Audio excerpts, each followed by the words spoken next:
Jerry, why do actors need headshots? Well, the headshot is the visual resume, in essence. This is the first thing that the casting director sees, the agent sees. So it's your representation. It's your first impression. So it must look like you, and it must be well done, like any other resume needs to be done. Now, there are a lot of photographers coming into town. How does an actor know how to choose a good photographer? Well, there are a few things to look at, quite honestly. One is check the references of your photographer. What have they done? Look at their work.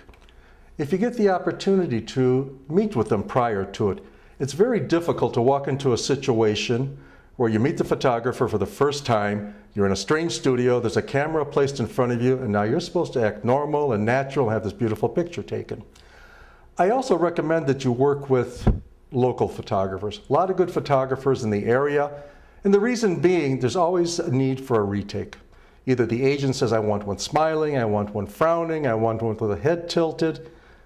And if you have somebody who isn't available to you, you're going to have to wait for a 3 or 6 month cycle until somebody comes back into town. The other thing is, don't judge people by the price. This is a business. Overheads come into consideration in these things. Really just look at the work and get references and check them out. How much Photoshop should be used? In the headshots, Photoshop is a no-no. You can remove a temporary blemish or things like that, but you do not want to use the Photoshop. You need to look like your picture. So when the agent or casting director calls you, you walk in the door, they actually recognize you. The Photoshop with a trained eye can be picked out of a photograph. And the minute they see that happening, you're going to end up in the circular file. Networking actors hand out a lot of headshots as part of their networking campaigns. And this can be quite expensive, particularly if they're working within a budget. Any advice on where they can get good quality reprints within a pretty decent price? The first thing is the headshot, the actual print has to be quality. Okay, it is a visual resume.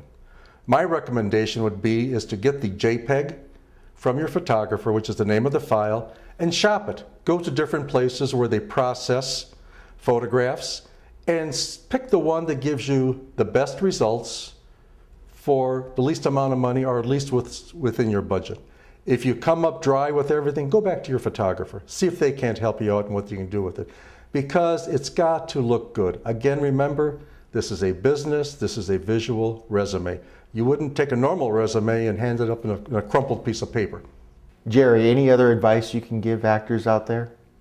I think in this industry, watch who you run with.